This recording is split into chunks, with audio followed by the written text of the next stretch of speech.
este é o título desta mesa, que é unha mesa que busca facerse preguntas, atopar alguna resposta e manifestar opinión sobre o que significa crear na rede. Pois crear desde a ventá fai referencia ao oco que se abre, a canle que nos comunica con outras fiestas, a outras miradas coas que nos comunicamos e facemos chegar as nosas creacións, enganchados ao feedback, a acción de escoitar e ser escoitados. Temos con nós a Estíbaliz Espinosa, a Ana Cibeira e o Leo. Eles traballan na rede dende hai anos. Teñen blogs ben personais, ben distintos entre eles, nos que foron tezando un universo propio, o que nos achegamos coas meniñas entredilatadas. E son moitos os autores e autoras galegas e galegos que manteñen algún blog na rede. Eduardo Estevez, María Lado, Alfredo Ferreiro, Francisco Castro, Sechu Sende, Marcos Calveiro, Laia Cociña, Doris Tembrás, Maite Dono, Rosa Enrique, Fran Alonso, etc. Todos estes nomes son o exemplo de que os blogs seguen a ser ferramentas que malia aparición nas redes sociais, da inmediatez, da presión do directo que sobre nós dirixe a grande cantidade de información que recibimos cada día, pois seguen a ser ferramentas entregadas como guías autoxestionadas as que nos achegamos para contar, debatir, mostrar e reflexionar. Toda unha revolución que convierte a tinta nunha pegada digital da que son e foron protagonistas Estíbaliz, Ana e Leo, entre moitos outros. Autores vinculados, ademais, con outras disciplinas que, xunto a escrita, fan os máis completos, máis ricos no seu diálogo, como son a música, os videopoemas, o collage ou a autoedición. Deixen vos xa con eles tres. Buenos días a todos, a todas. Creo que ningún dos da mesa imos entregar creo que ningún dos da mesa imos entregar a fiesta e queríamos falar de crear dende a ventá, unha ventá, así que imos pintar aquí unha folla e volver outra vez o tempo, os vellos tempos, non? Pero bueno, lo que se trata un pouco de poñer así en común os nosos discursos e tamén traer aquí a esta mesa, que tamén é unha fiesta, de alguna maneira, un pasaje horizontal, pois as preguntas que nos deitou Antía para vermos aquí hoxe.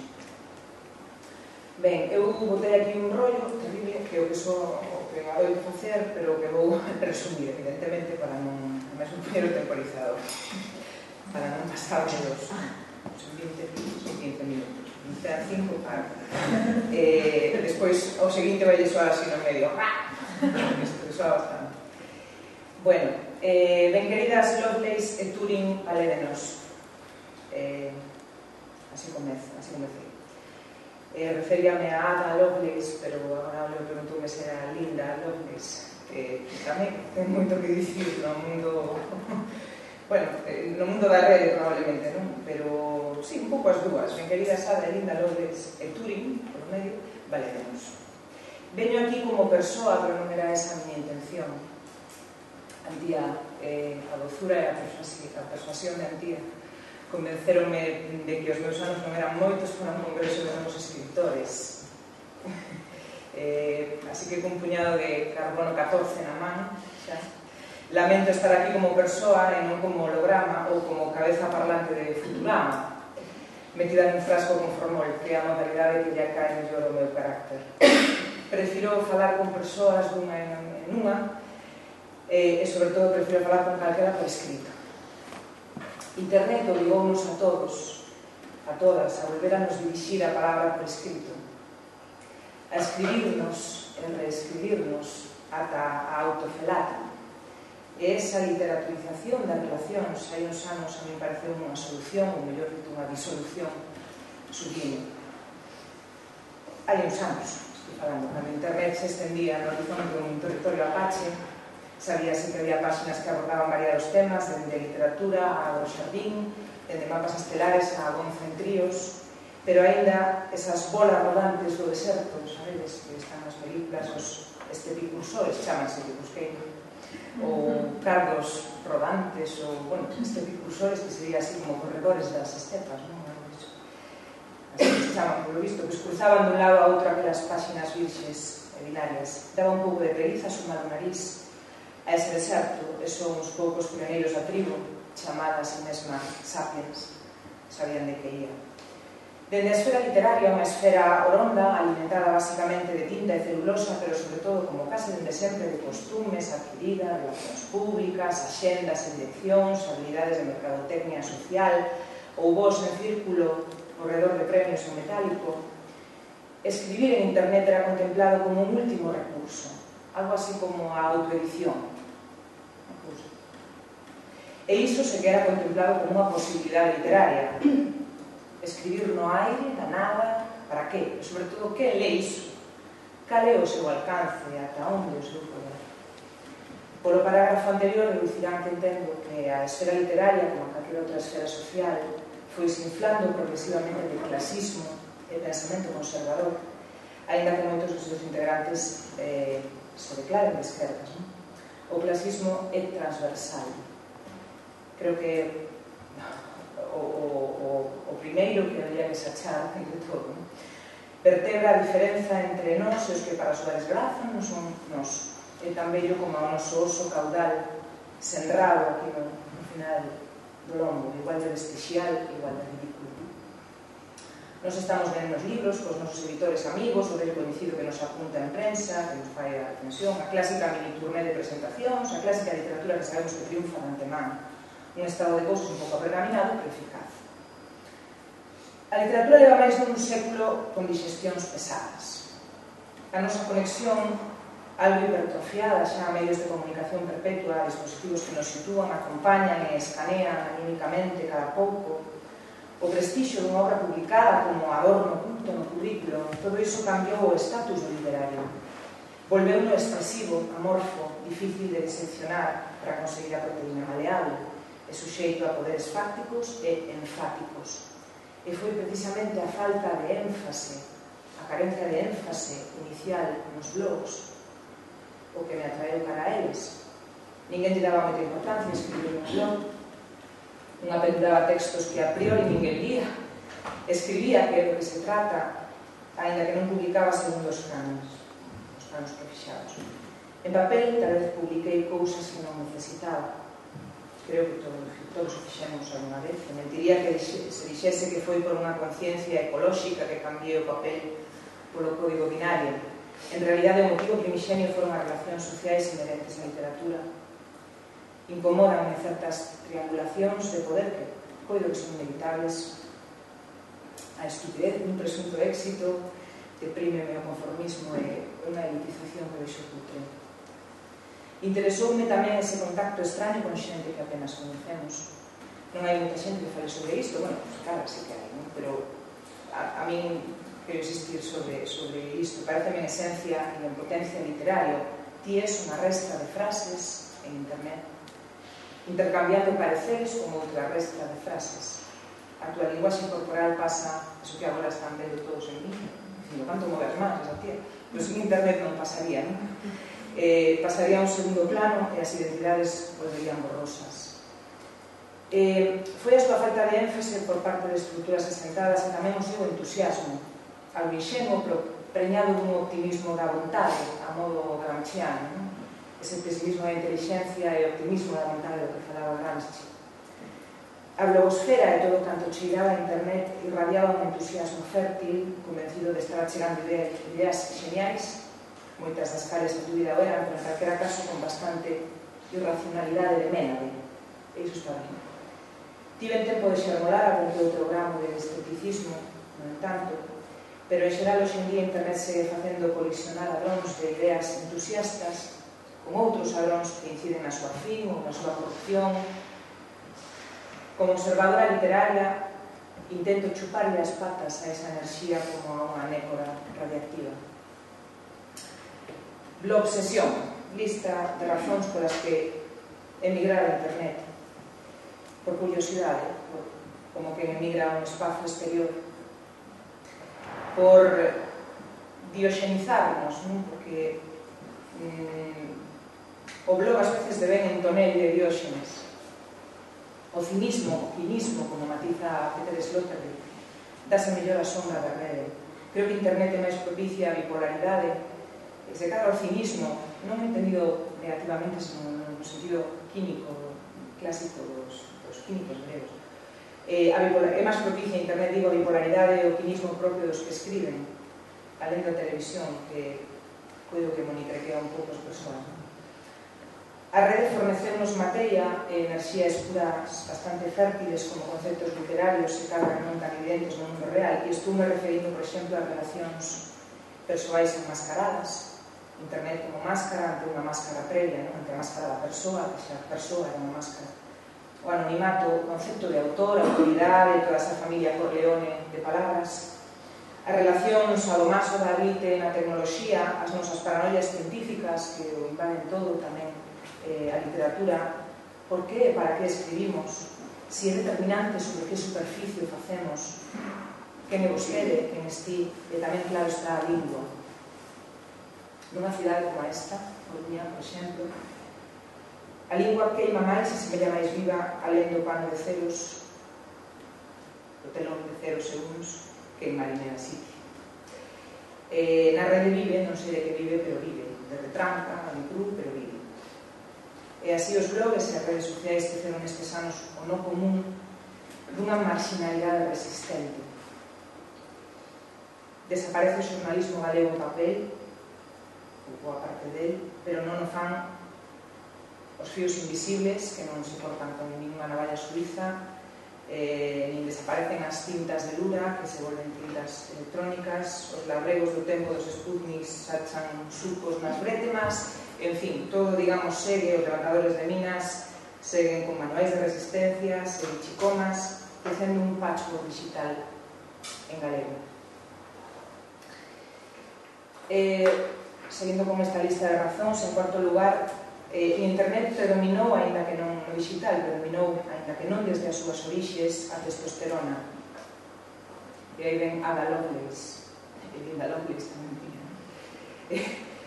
Ada Lovelace era a filla de Lord Byron, non sei se coñecen o caso desta muller. Bueno, ela traballou nas primeiras máquinas analíticas en unha protolinguaxe de programación antes que Alan Turing, a súa mazá e a inteligencia artificial antes de Walter Benjamin e o estatuto da arte que se reproduce en él. Así que como un medio neandertala que sangra unhas 13 veces ao ano, petoume e deume a gana meter as miñas mans de antropoide en todo iso, de rascarme o cráneo ante todo iso, e mirar un pouco por aí. Bueno, ia falar un pouco das mulleres que escriben, pero creo que podemos deixar o mellor para debate, para non botar así agora demasiada sátira. Bueno, en xeral, fun a internet porque enténdome mellor coas palabras que cos públicos. Se podo mediatizar todas as miñas relacións, mellor. Hai uns anos provei un recital a través de Skype, puiden estar e non estar a miles de kilómetros. Estaba con Xosei e parte de abaixo do pixama. Para mí foi maravilloso poder dar un recital así en Almería, dende o salón da casa.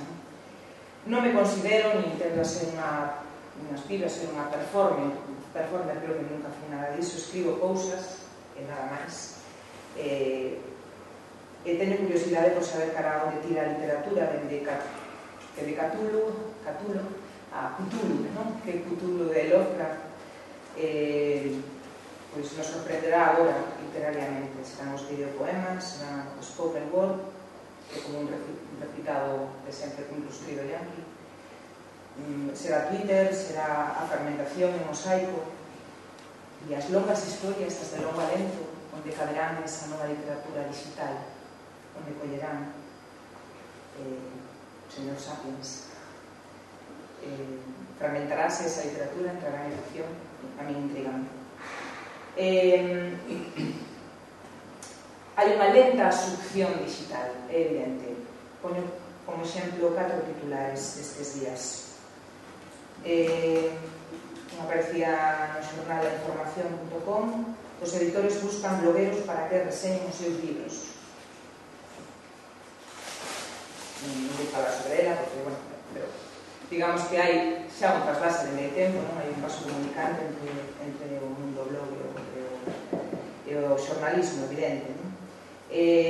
Belén Copelli, unha autora, unha narradora española, di que a rede está en poder de moi poucas mans, non nos debemos a engano tampouco, non? Iso de que a rede, na rede todo de peixe, sí, como dice María Lava en Casa Atlántica, certo, pero hai xente que agarra máis peixes que outra, non? E se sabe que un eido en continuo, bueno, está en punto de mira de moita xente, de moitos poderes, non?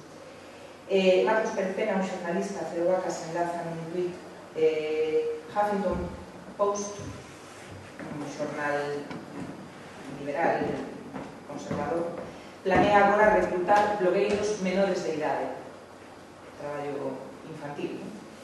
E por último, nun blog, por exemplo, esta semana soubemos desta nova, en Brete, máis en concreto, da carta de María Xosé Gueizán, que ela enviou ao Consello Municipal da Muller de Vigo, recitando entrar na... bueno, dicindo que nunca quixo nin quere entrar na academia. Foi a través dun blog.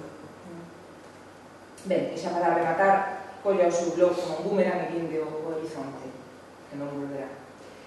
Antía revolounos un boomerang aos tres, os catro, con varias cuestións, todos vos tamén. Debemos deixar atrás os blogs como un rito iniciático e pasar a outras estrategias, outras formas de expresión.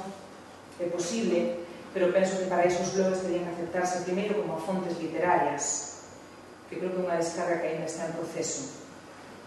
A nosa cultura da obsolescencia programada quizáis está matando a galiña antes de que poña ovo. Pensamos que os blogs xa están acabados cando ainda teñen bastante que dicir, non? Sobre todo nos tempos que nos toca vivir agora, en concreto na nosa literatura. Foi unha febre o blog, pois sí, en certos casos o blog quedou como un complemento vitamínico dunha obra física por un imperativo da modernidade. Serve como tabuleiro de anuncios, promocións, feiras, sí, pero creo que queda claro que unha obra non se sostén únicamente por un blog e o destino considerado natural segue a ser publicar en papel. Por lo menos, ainda que isto ás veces cambia un pouco todo con que non fales, pero a idade que teña, o ámbito, pero segue un pouco ainda por aí. Eu creo na capacidade dos blogs como bases de datos, como laboratorios de textos, e mesmo como trandeira dunha obra difícil de atopar en papel. Quen non agradecería un blog con textos de Carlos Oroza, por exemplo, ou de Eloi Tizón, por outro exemplo. É evidente que, no entanto, por lo menos literariamente o digital non substitúe o papel, pero si Paseniño convértese na sombra, ou quizáis na aura de toda a obra. A mí personalmente interésame moitos tipos de blogs, en xeral blogs de autor, individual ou colectivo, pero de contidos propios, como supone que a moita máis xente. Interésame blogs que de se aloxaren en plataformas mediáticas seguen cheirando a individuo, ou por menos a creatividade, non igual se de individuo, de dous, tres parellas, iso é o mesmo, non? Pero seguen cheirando a creatividade propia, non? E non a copicolado, e tampouco non a intereses das demanditas plataformas mediáticas, non? Bueno, isto é así un pouco discutible, porque, bueno, pode haber moi bons blogs aloxados en plataformas mediáticas, pero en xeral se non cheira demasiado.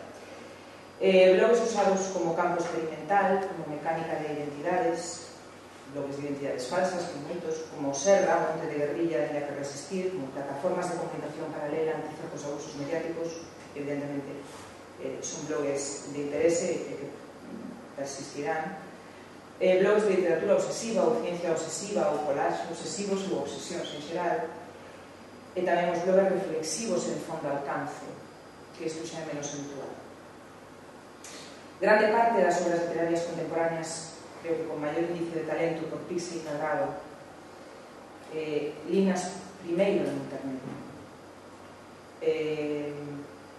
Funciona, pois, internet como un estimulante, un broncodilatador, un narcoléptico, tamén estación espacial, tamén nebulosa.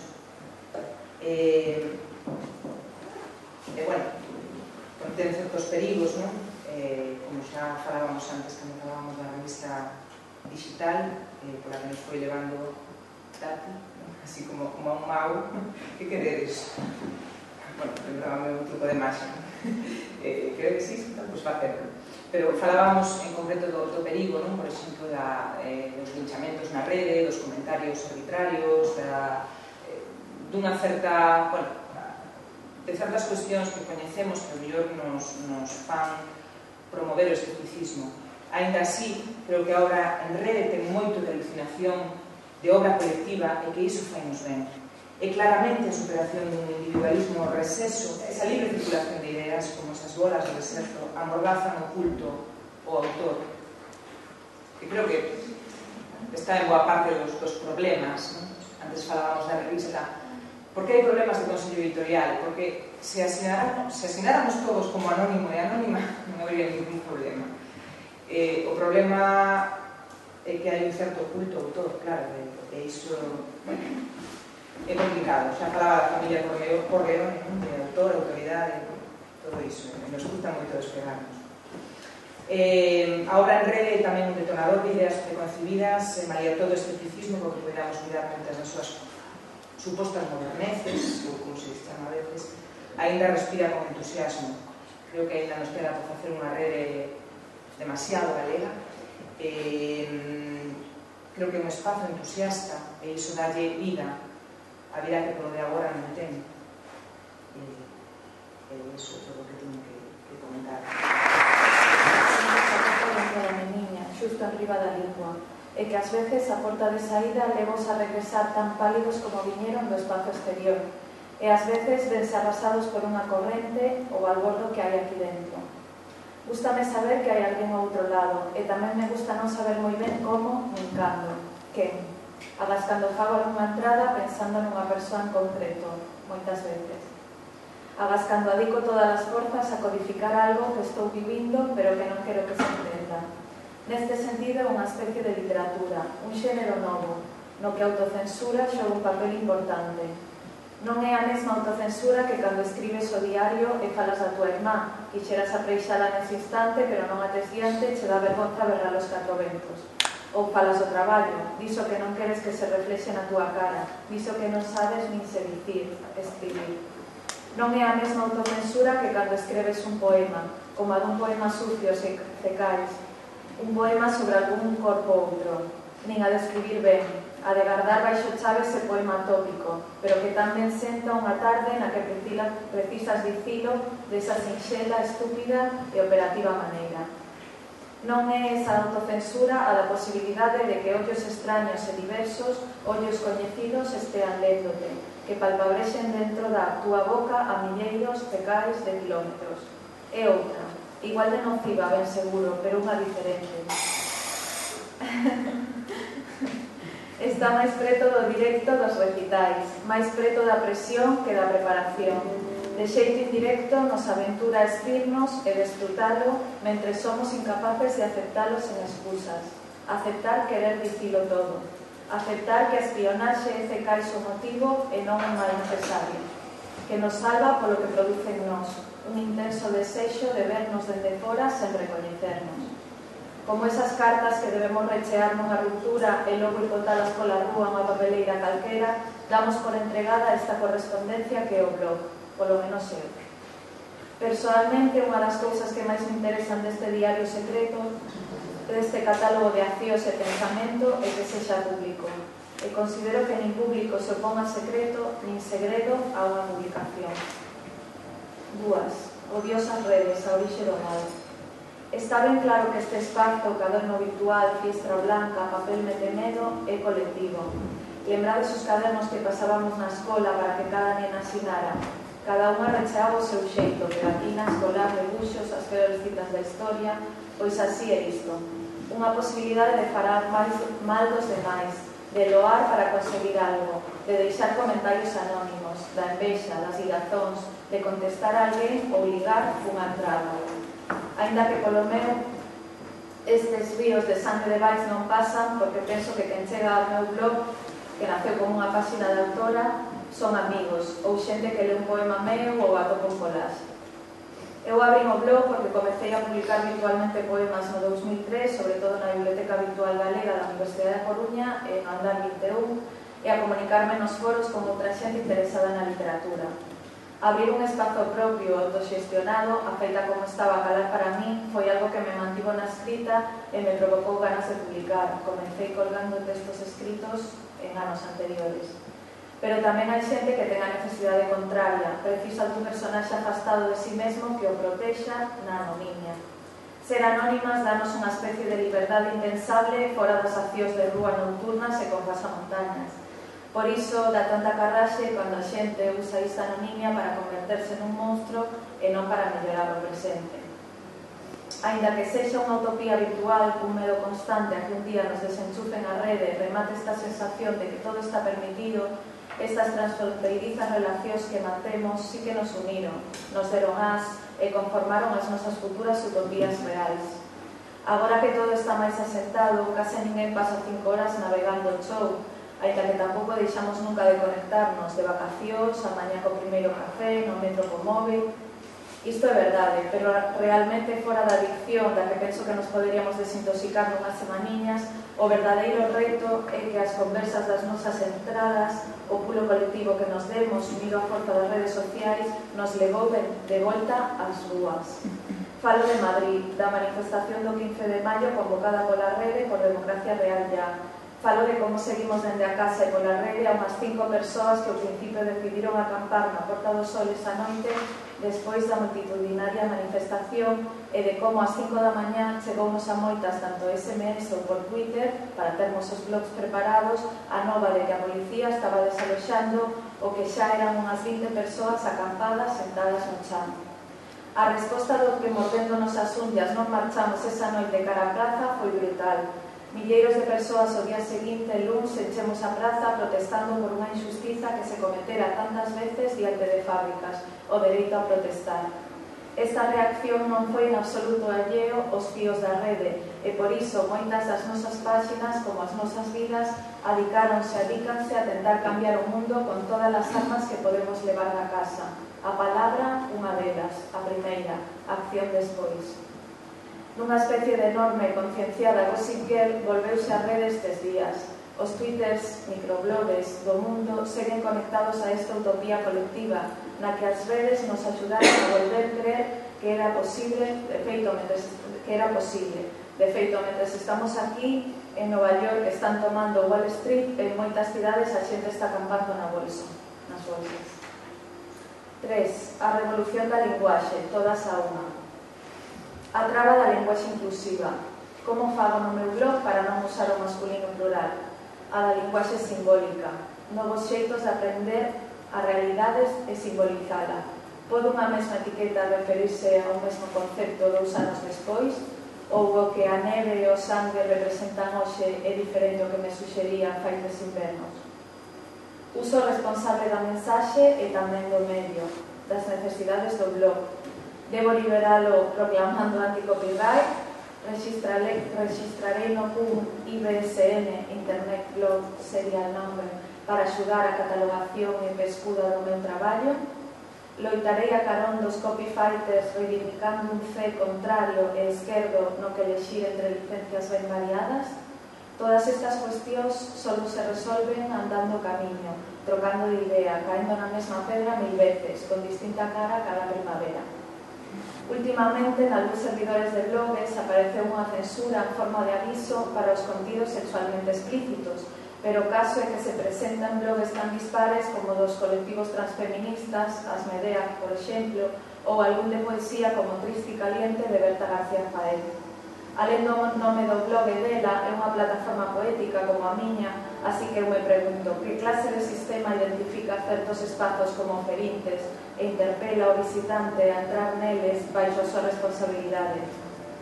É esta a fin da liberdade, se é que había, se é que hai na rede. 4. Que me queres, amor? Ritmos e desatinos. Non sei se haberá receita para gañar amigos ou inimigos, que cai sexa a tradicional, sair na prensa ou ser unha moderna, xogar a carne ou ser unha lumbrera. O caso é que sobre que ritmo adoitar nun blog a miña resposta está clara, quero seguir as miñas necesidades. Que alguén lle suxira algo entrar aquí é un regalo. Que desfrute co que un amigo americano meu chamou eye candy, sei que é unha expresión feita que se refire a alegrar o ollo, toma sinestesia surreal que define por completo que quero amosar coa miña arte, non aburrir é o obxectivo. O que me gusta das outras páxinas, o que me chama o ollo, o que me pide ser lido é o que eu contemplo.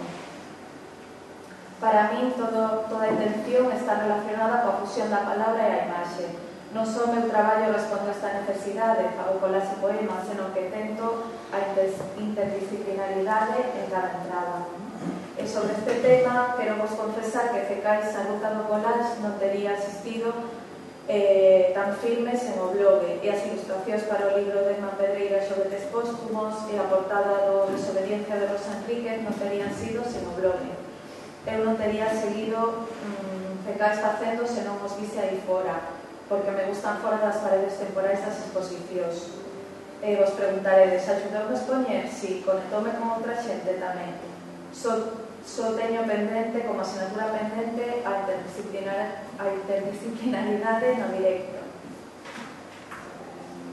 Por último, 5, un final aberto de construción do soño. Segue sendo necesario o directo ou é o blog o que sobra? Pregúntanos Antía. Para min, como vos digo, o blog é unha obra en si mesma, e así a vivo. De feito, nos últimos meses, agás algún texto concreto, escribo a diario nesa plataforma. É o meu exercicio e o meu exército, o que me enfronta e o que me cura. Agora máis que nunca, que xa temos certa perspectiva do que a experiencia dá en a rede, sabemos que estas fiestras abertas son unha peza. O microblog e todas as redes sociais son as que comunican breve e intensamente os pensamentos e conectan a xente. Os blogs que sobreviven, non todos, creo eu que debido a posibilidade de xestionar tanta virtualidade a diario, convertense nun verdadeiro ollo, boca, fiestra con vida propia. De tanto detallar, perdemos de vista o corpo ao que pertence este burato negro, porta de entrada, a un universo novo, a nosa conciencia.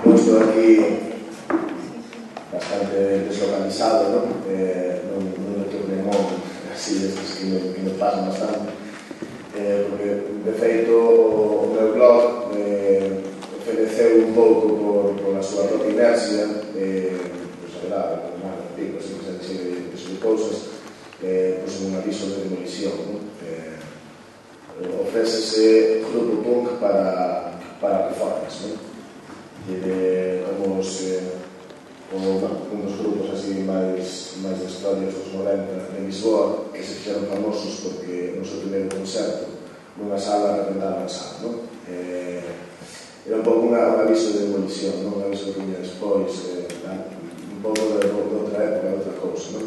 Por outro lado, tamén estou no retorno absoluto porque non son escritor novo. Gracias por o feito, me ruborizo, pero xa non, por desgracia. Ou sí, este día na prensa había unha reportaxe sobre como se diluía o concepto da xuventude na universidade, como os fillos visten como os pais, e as nais visten como as fillas, un pouco está todo misturado. Entón, nese sentido, sí que son un Peter Punk, un Peter Pan eterno, porque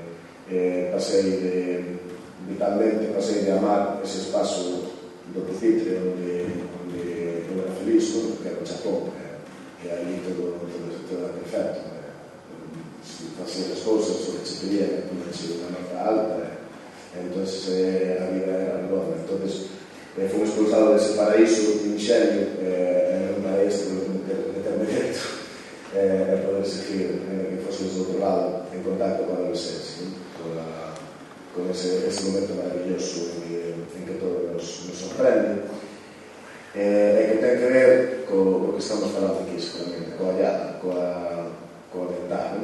É curioso que todas as metáforas da lingua cotidiana que nos saindo desde que empezamos relacionadas coa allada, co ver, co mirar, co ser dende o concepto da mental, de a mental como metáfora tamén na rede, porque realmente para mí o que me serviu, vou estruturar un pouco, se fosse estruturarme, que é unha cousa que me fago moi miúdo, cronolóxicamente, antes, durante e despois, non do blog. A mí o blog serviu precisamente para darme conta disso, de que de alguma forma de escribir, partía dunha ollada, a mí obligoume a ter unha ollada distinta, porque era distinto vivir escribamente que observar a vida para despois de alguma forma filtrar e contar. Entón, a mí, realmente, o impacto que tivo a mí como persoa ao rollo de un blog, pois sempre foi ese. De repente, sentirme dono dunha ollada, necesitar esa ollada. Só polo feito de ter que escribir unha vez ao día, ou varias a semana, xa me cambiou a forma de mirar o mundo. E para mí esa é un pouco a clave disto, non? Está, bueno, o hai cambio, me gustou moito esa expresión. Eu teño hai cupo, un pouco a cousa contraria.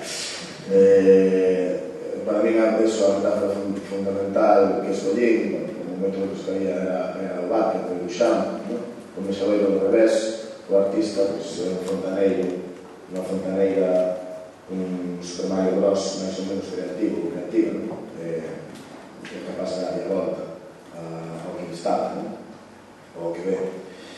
E dai partiu, moitos amigos meus e amigas tiñan, de repente, tiñan blog. Entón, a mí non pensei tamén entrar aí e escoller unha forma rápida, o máis innovadora posible a nivel de gasto de tempo, de estar aí, que era o haiku, esa forma xaponesa que viña da tradición chinesa, e que un pouco sería, me parece, condensación. Sobre todo influído por Ana Sanjal, unha amiga mía, que neste momento con ela nunha das técnicas de Santiago, que sempre nas mirou, porque era capaz de reutilizar toda a poesía galega no Manas Pecos.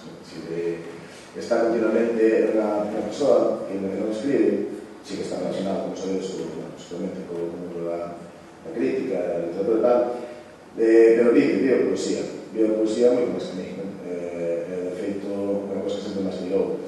Ela sempre citaba, para falar, un exemplo calquera, non? Pois di, bueno, tal, non sei que tal, que se non é numeración, non? Bueno, pelos cousas, como acaban todas as numeracións da Sanjal. Un verso de Mónica Góñez, e iso, viña dun poema que di, deixas na cama chea de pelos, de cousas. Me parece un verso, vamos, impresionante. Ningún lugar seguro para os amantes, non? Ningún lugar seguro. A mí é un verso que me ten continuamente a cabeza, últimamente, non? Como sabedes, de Atolopo, foi utilizado por Rescate. De alguna forma, para mí, a cousa parte de aí. Como a poesía está na vida, non? A poesía faz parte, por exemplo, no previo, non? Que falou Alfredo e tal, dicía que ao final o que se trata é de levar a poesía á vida. Para mí iso, Ana, moito interesante para a vida. Eu, acordo unha vez falando con Cordal, creo que era na homenaxe que se fixo por Río, alguén dixo cabrón de estar sentado na sea ao lado do Cordal. Foi un dos regalos máis emocionantes que se me fixo na vida. Entón, estivemos falando de todo isto, estivemos falando de como realmente nós non éramos os protagonistas da pandilla, nós éramos os cronistas, nós éramos os chapóns que flipábamos cos que realmente vivían, cos que realmente facían as performances de historias que nos daban vigilados, nós simplemente observábamos, non? Ese un pouco o papel no que me vexo, a verdade, que confinado, non, toda a vida. Eu quería vivir, quería meterme no rollo, pero ao final sempre acabo observando e asimilando a xente que realmente vive, que realmente fai esa producción propia, que é capaz de producirse. Para mí, o punk está na base de todo isto, pero o punk, claro, é unha palabra que non moito, porque mí é así. É un pouco seguindo a Grey Marcus, non? No Rastros de Carmín. Un pouco a historia secreta e subterránea do século XX, moito máis atrás, non? Iso, desde o Caballero Voltaire, xente escapando da idea da guerra, imitando as jaliñas, non? Polo medio da sobre todo pegante. Debía ser moi divertido, moi interesante iso, non? É unha forma realmente de vivir. Despois ven iso, a Internacional Letrista, a Internacional Situacionista, que está na base, con súas frases, da revolución do maio 68, non? Unha revolución que non se fixo polas necesidades básicas. É a primeira revolución que se fai polas necesidades un pouco culturais, que evitan de cambiar a vida, de ter unha vida mellor. E aí salen todas esas frases, que ainda os agarramos na memoria colectiva: prohibir, debaixo das lastras está a praia, e que a mí me recordou o 15M tamén, vou falar con Ana do 15M, porque para mí hai varias cousas que analizar aí mellor, que gostaría que faláramos mellor entre todos e todas. Como de repente era importante non todos e todas collar o mesmo anatema, a mesma reflexión, a mesma frase, como que de repente cada unha das que había ali na Porta do Sol, para que foi unha coincidencia moi bonita, porque só estábamos ali, pois fazendo un desembarco madrileño da homenaxe a Los Pereira, que foi presente aquí e tal, na Tabacalera, esa casotopa tan grande, tan nerviosa que é ali, ese espacio cultural congestionado. Estaban todas as casas trasladadas a Porta do Sol. Fomos ali e había unha frase da sabotaxe de Lois Pereiro, que tenía forzas para que empece a exercer a sabotaxe. Estaba ali jarante, en Jalejo, na Porta do Sol. Pero non iso, que Lois Pereiro tiña que dicir, de repente, cada quen tiña algo que dicir, cada quen tiña a súa frase na man, frases nas que primaba precisamente o enxeño, e un pouco había unha vontade de dicir, pero dicir tú unha determinada maneira. Xa non era simplemente a reivindicación un pouco gris, porque non dicir, pamfletaria, sino que había aí unha volta de vida. E a mí recordou directamente os 68, as frases polas paredes. De alguna forma, aí está a poesía, e está a poesía nesa nova forma que se cada xa superou o blog, porque o blog tivo aquel boom, e de repente apareceu outra ferramenta que era moito máis directa, que era moito máis no tempo real, como a Facebook e Twitter, e aí está se producindo tamén. A mensaxe de Estado realmente é poesía pura, como estás? Iso é o xerme da poesía, claro, que posa ali nunha frase. Que vai pasar? Como estás ese día, nese momento? Aí está, claro, que realmente eu teño lido mensaxes de Estado pois moi potentes, incluso teño sorprendido pensando que poñer no Estado e con esa idea que corremos a un hack que lo contaba aí no blog, é como decía Nassim Hikmet, tamén dende a cita inaugural do Silobario Turbina, de Rompente, o vello camiño é o novo. O libro non é, eu xa fixo acta de difusión do libro daquelas. O vello camiño é o novo. Gustoume moito, fixe un xogo así comigo mesmo, que era ver cando iba a soar a alarma de Stiglitz, en que momento era a referencia de acto. E só xusto despois de dicir igual de nociva, pero unha diferente. Entón aí foi así o sinal. Efectivamente, é así. Claro, que é a vanguardia? Pois a vanguardia que será algo igual de nociva, pero diferente. Distinto a que non se quixera. A ventá é de doble dirección. Nos vemos nos chapóns que mirábamos, que viamos porque nos atrevíamos un pouco tanto a vivir como a ler, como a prepararnos para esa vida, pero tamén a ventá é a que temos outros pola que nos poden ver, precisamente nos blogs, no Q, ese espazo privado, o máis privado que hai, o máis íntimo, tamén é por aí a metáfora. Tamén somos observados, moitísimo. En Facebook, sabes fotos, eu non subo ninguna foto a Facebook. En Facebook, o único que coloco son, alguna vez algún vídeo, alguna de YouTube, alguna cousa así, pero non sei de concertos, tal igual, por poner que utilizo. Pero eu estou ali en toda a xente que me sabe, e eu decidí que non iba a censurar absolutamente nada disso. Entón, aí está a mirada sobre mí, como é, qual é esa identidade construída absolutamente por show, porque eu non controlo iso. É como o mundo me ve a mí. Me interesa tamén iso, como toda a xente que me fotografou, ou que me linka, que me enlaza, pues todo ese constructo, ese Frankenstein que eu veo a cá. Evidentemente non ten nada que ver comigo,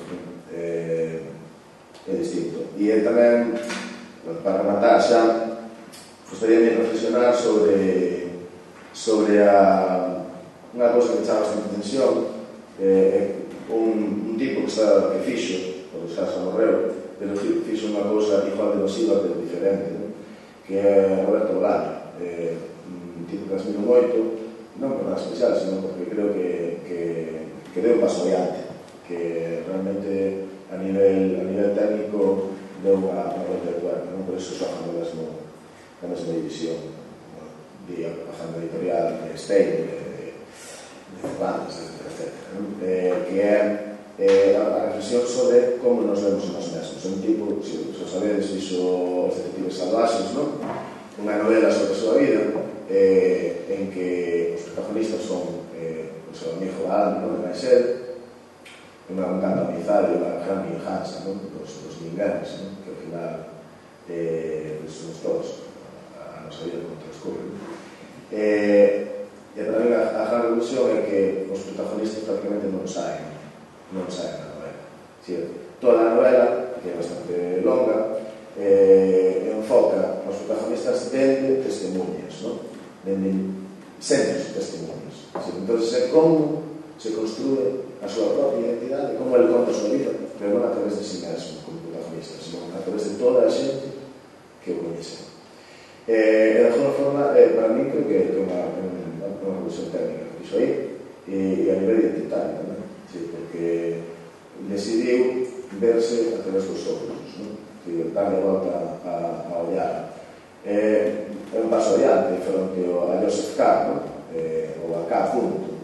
Un personaxe que non se describía para que cada quen construísemos baseándonos na nosa propia experiencia. E para mí é unha volta de troca máis, a elipse toda. Estamos continuamente buscando, queremos saber desas persoas que estaban ocultas porque o éxito literario que foi legado hasta a Roberto hasta a final da súa vida. E é unha vinganza. Estivemos ocultos, pero aí que está oculto. E eu penso que a cosa por aí, ao mellor estamos demasiado expostos e expostas, a través de todos os Facebook, de todo o que temos, xa nos expuxemos demasiado o ollo. É mellor agora o prazer esconderse por eso, ese prazer de non mostrarse, de escapar ou de engañar un pouco a pupila. E bueno, moitas gracias por pasar do desbocamento.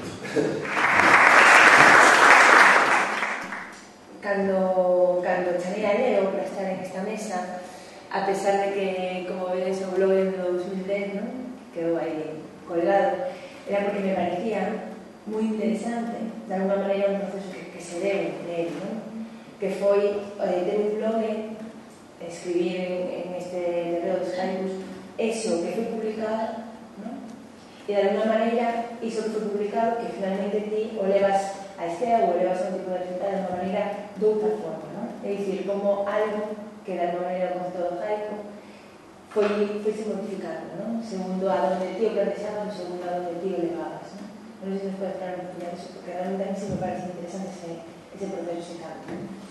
Eso fai parte da cosa que facemos, non? É a neurona da patineta, que este ano se reconverteu co Vero, non? Con a batería de Xerrei, que valeu tamén de la Vero os Púlix, e aí fixemos a xira dos nenos en país, non? Ele sinta unha colla, ele é outro poeta vital, non? Eu admiro, os meus amigos son así, que me quedo mirando e dicen, como molaría ser ti.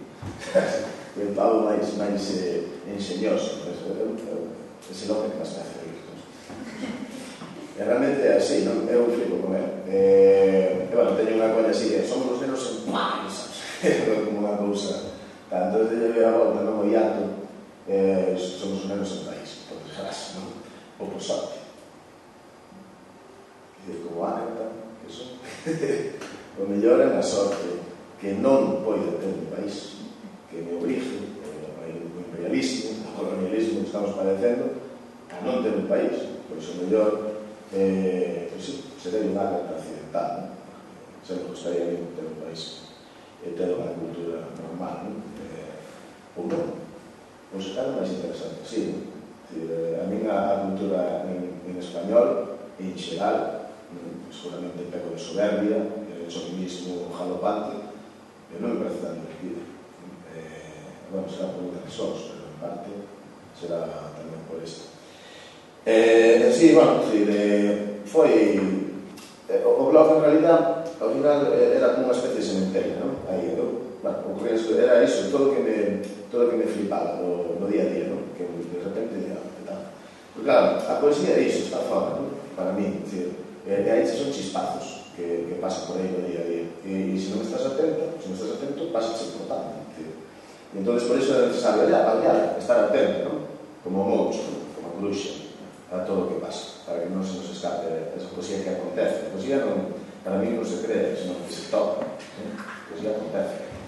E acontece, pois iso, mirando para o Vero, o compañeiro na xira que fixemos por aí, tocando pelos festivais, pelos bares, non? E está acontecendo lentamente. E o blog era un pouco unha sementeira, unha forma de agarrar polo pescozo esos chispazos de poesía que eu vía no día a día. E despois, nada, quedou aí. E despois fui aproveitando iso para moitas cousas. Escribí no mellor un artigo, pois, intentando dizer unha cousa, píñame, como dixera o mellor no blog, no día determinado. E, bueno, empecé a facer tamén cancións que non estaban compostas previamente. É dicir, no momento dado, para dar revulsivo a arrancar tal, o que facía era contar os chistes, non? Porque para mí son chistes tamén, son contos, cousas anecdóticas que podo para compartir, e entonces non escribía a música antes. É dicir, contaba o chiste con música, pero a música improvisaba no momento. Son cancións de menos de un minuto, e, bueno, era un pouco para buscar ese impacto, esa frescura do momento, non? No directo, que tamén é o que máis me gusta dos concertos, o que pasa nese momento, non xa non pasa nada máis. Entón, empecé a botar man botar man a sementeira do hype, como unha forma, pues eso, de botar man de todo, de todo. E hai unhas cosas que non están tampouco no blog, pero que estou facendo os directos. Realmente, a mí o soporte é secundario, porque a poesía está fora de todo o soporte. Está fora. Eu quería haceros unha pregunta. Sabedes que, bueno, moitas veces a xente mira o traballo desde fora, cando se fala de que a cultura galega está ensimismada e todo eso. Vos sodes conscientes de que o traballo que estades facendo cos blogs é o que vai facer que outros rapaces tomen a senda e ao millor se apunten o cargo do galego, da lingua, da literatura? Sodes conscientes que nos ponedes diante do ordenador a escribir, ou é simplemente o millor, non?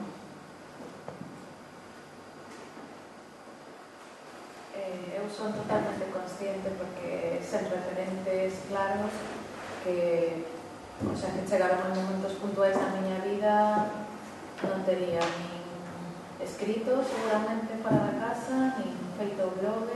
Eu son totalmente consciente, de feito penso que é algo que interesa, que inflúa cando ti eres adolescente, posadolescente, estás como buscando todo. Eu creo que para o galego é fundamental. Eu non sei, eu vivo en Madrid, fai moitísimos anos e nunca plantexei nada de ter un blog nin noutra lingua, nin traducir ni nada, iso que vivo fora, e a maioría de xente que me lee dos meus amigos só leen castelán, pero que fan ese esforzo, porque nin sequera hai esa visión que hai aquí como que é un esforzo, intentan entendelo, enténdeno, e xa está. Entón, sí, eu creo que todo en xeral humano é unha cadea, pero en particular isto é fundamental para outras persoas como foron para nós. De feito, eu creo que tamén se non chega, no meu caso, se non chegara a blogs con todo o visual, e agora que hai a plataforma esta, non sei como se dice, BMBRL, que ten todo o mundo e que está moi ben feita para colgar fotos e vestiños máis pequenos e tal. Se non hai esa como seducción de fora, o mellor un blog como tal, como un caderno, eu tampouco me plantexaba. Sí, creo que é fundamental. Non era moi consciente, a verdade, non así como discutiendo, pero claro, porque cataste de que isto escribes chega primeiro mellor a xente que é máis nova que a ti, antes que a xente xa maior, que mellor non é tan usuaria, que hai moitos usuarios, non? Pero que non é tan a porcentaxe como a adolescentes e xente. Entón, daste conta, pero ao principio non me plantexaba. Eu me refiro no sentido de que se pensa tecnoloxía, inglés, castelán, e de repente o feito de facer un galego, de demostrar que se pode facer en galego, ter seguidores, ter amigos, publicar un blog en galego, todo eso pode dinamizar e facer que os novos rapaces se poñan a facer o galego. E incluso contar cunha linguaxe que sexa unha xiria, é dicir, unha linguaxe especializada, técnica, iso tamén é bo para o galeguano. Non só técnica, é dicir, a linguaxe viva tamén que hai en internet e que é distinta tamén a fala oral. A través dos chats ou dos foros tamén hai outro tipo de linguaxe que se desenvolve e que iso é importante porque despois está vivificando, tonificando unha lingua que sempre se di que está morrendo, non, ten unha segunda vida.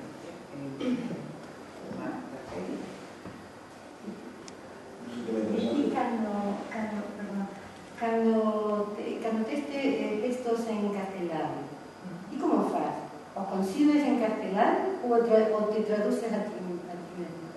Escribo en galego e traduzo a castelán. Así mismo? Sí. Pensei que podrías pensar e escribir en galego e tamén conseguir... Normalmente non. O traduzo.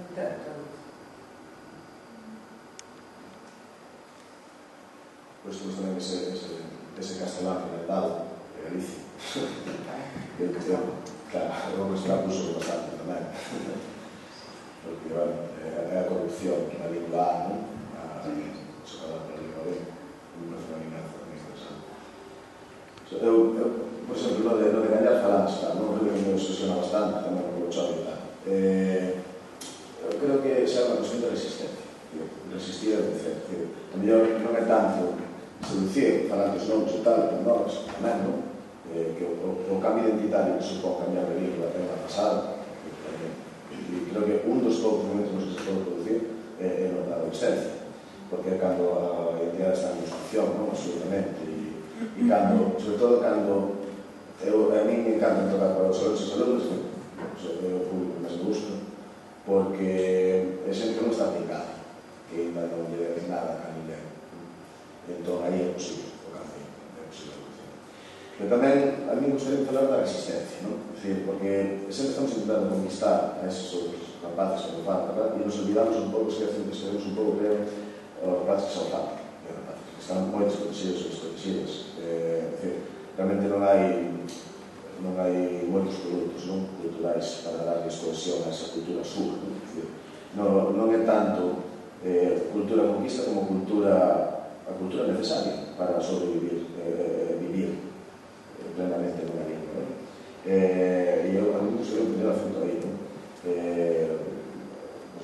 na liña de Josu Mesu, de racionalizar os recursos da política lingüística en Euskadi, fronte a política lingüística en Valencia, en Galicia, que penso que os recursos a propósito descentrados. Non sei se, vou falar claro, non sei se paga a pena subvencionar a pijos para empezar en galego. Non sei, sabes? A mellor pagaba máis a pena potenciar para que se manteña, de feito. E a única, a vez, nun campamento, a vez había 75 galegos e galegas e 25 de Extremadura. Aí foi na práctica, durante 15 días, que nos enfrentamos a problema coa cuestión da normalización lingüística. A conclusión que cheguei eu, personalmente, era que era máis importante, o único que se podía esperar, e realmente o auditorio que me idioma, era que os rapazes e rapazes galegos falantes falasen, cuidesen funcionar en galego neste campamento. A veces pecamos un pouco de objetivos. Eu penso, desde a miña óptica, demasiado negarnos, e fallamos a base.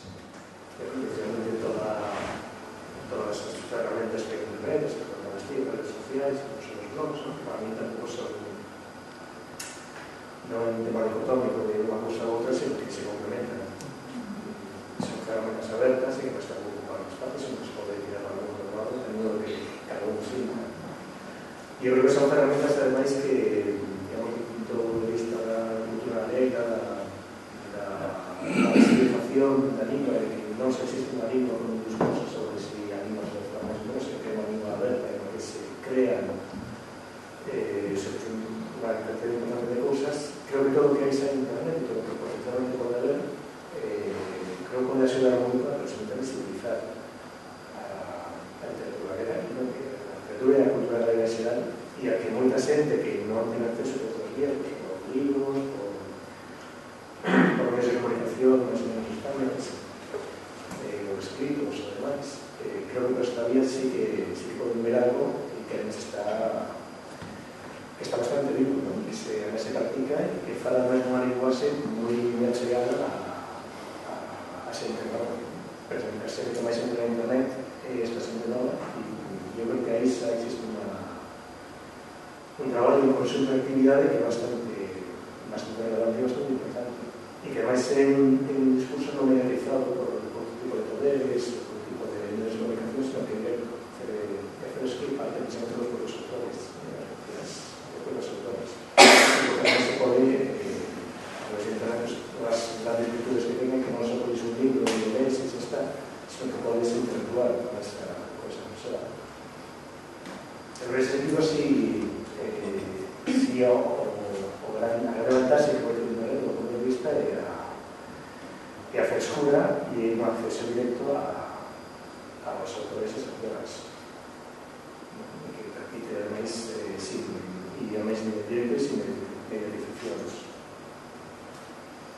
E eu creo que nesse sentido, que máis é saber algo sobre económicas, sobre a página web, sobre si un blog, sobre si redes sociais que te gastan, se poden complementar perfectamente. Tú podes ter un blog, conectar iso con un Facebook ou esas miradas que través do blog, través de unha página que son miradas sobre o mundo e para conocer como un mundo. Falamos de creadores sempre, e eu toda menos unha cousa, falamos de literatura.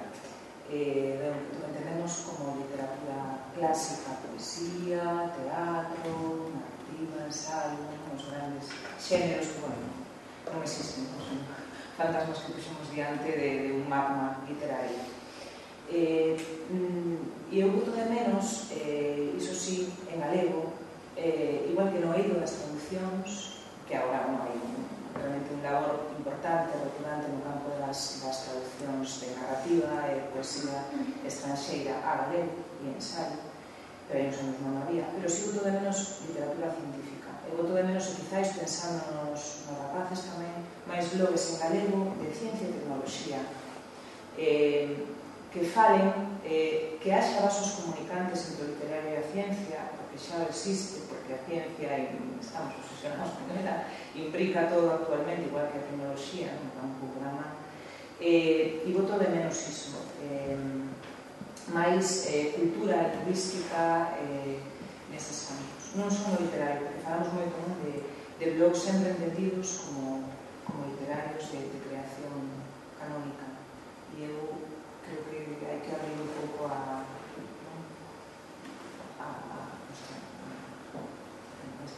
que pasan os barcos, bueno, a presa ou para que se comuniquen un pouco eses campos, como falabas, da terceira cultura, en unha conferencia do ano 59, era físico, tamén era novelista, así de ciencia ficción un pouco menor, pero bueno, novelista tamén, e ele falaba precisamente dunha terceira cultura que anoase as humanidades e as ciencias, como xa leva tempo un pouco parecendo lo que do corpo, pois tamén moito de menos iso, ademais de blogs en galego. Creo que sería importante tamén para a xente nova que se achega a fiesta, que vai mirar a Valentar e atopa un corpus como existe, non? Hai software en galego, hai un importante traballo de tecnoloxía en galego, e se coñece moito menos que o traballo do literato, o creador, porque parece que o creador é o que anda coa musa clásica en riba, e hai outras musas, esta Urania, a astronomía, creo que a única no campo, hai unha musa matemática e da física teórica, pero bueno, hai outras, non? E hai outros creadores. Eu penso que supoño que será o que nos deparará o futuro e coido que caminaremos cara ali, porque hai moita xente que está traballando nese campo, pero ainda non é tan visible. Pero é alarmante porque o ano pasado o fillo de un neno que ten 8 anos dunha amiga mía e dixeron que non podían enseñarle matemáticas en galego como que non había un discurso matemático en galego que non era posible E que tres o era tres o delirante non sei é que non sei pero é unha estrategia clarísima para socavar a lingua e a súa utilidade. O sea, o galego como para cancións, para as receitas, e que acabar ese tópico é importante, porque os menos al final o galego son as árboles femininas para contar. Completamente degradado el concepto. Claro, ten que existir un corpus de matemática, de ciencia social, de ciencia física, química, porque evidentemente podes nomear todo. Outro é unha maneira de reducir o absurdo. O único fora cando as científicas e científicos galegos e galegas que funcionan en galego en Suiza, en CERN, emitiron a carta dicindo que eles facían ciencia en galego todos os días. Sempre un exemplo que é de un nivel nacional. Eso sí dame, eu voto de menos esa visibilidade na rede deste tipo de traballo. Creo que é moi importante tamén a nivel de formación. Eu creo que é moi importante dar visibilidade a todo o traballo que se fai de todas as áreas.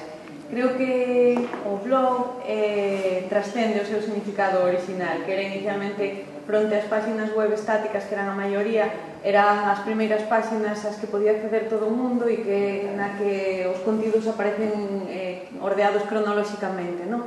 Eu creo que trascende iso. Blog parte diso, dese concepto de actualización, pero vai ser como concepto de novela, que segundo pase os anos, pois irá admitindo novas características e novas. Falase moitas veces que se os blogs están mortos. Eu creo que é algo barleiro dicir que os blogs están mortos, porque estamos falando de un sistema de publicación que funciona en millóns de páxinas ao longo de todo o mundo. O que pode estar máis ou menos en declive pode ser un boom de un tipo de contidos dentro de un determinado tipo de páxinas web, non? Simplemente. Que era novidade nun momento, era minoría nun momento e, por tanto, tiña certo punto de exclusividade, non? Ainda que estivese ao alcance técnico de todo o mundo.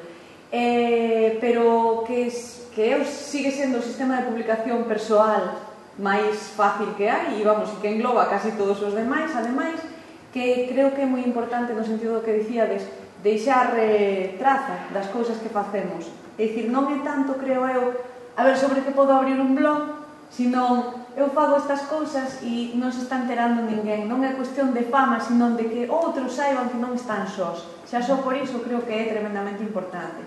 E por dar unhas cifras que coñezo dos blogs de Blogaliza, quería dicirvos, para que teñades unha idea, que actualmente hai aproximadamente uns 3.000 blogs activos.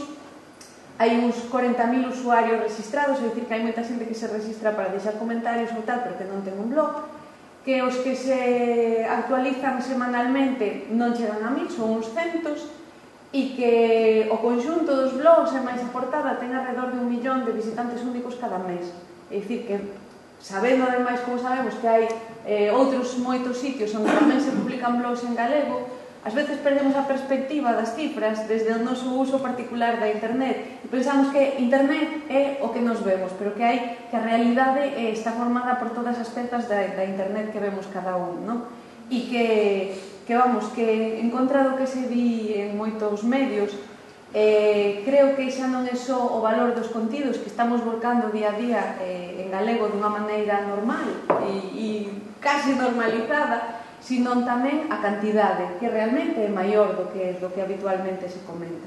E en canto ao de publicar en galego, unha anécdota moi pequena, eu publico tanto no meu blog como a través de Twitter e Facebook a diario, principalmente sobre cuestións de traballo e en particular sobre el libro electrónico.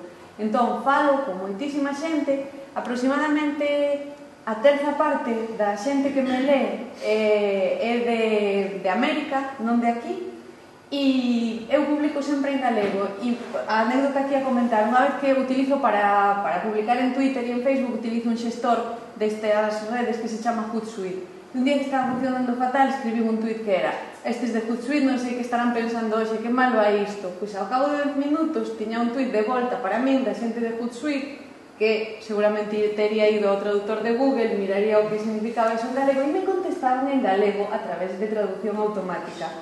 Dinos exactamente que problema tes e procuraremos resolvelo. Era unha cousa así. E me pareceu fantástico, vamos, ideal. Desde logo que é unha anécdota e moi pequeniña, nada máis, pero que nos demostra que igual que temos as mesmas ferramentas ao alcance da man as persoas individuais que as grandes corporacións, tamén temos as mesmas posibilidades de comunicarnos nunhas linguas e noutras hoxe en día. Moitas gracias.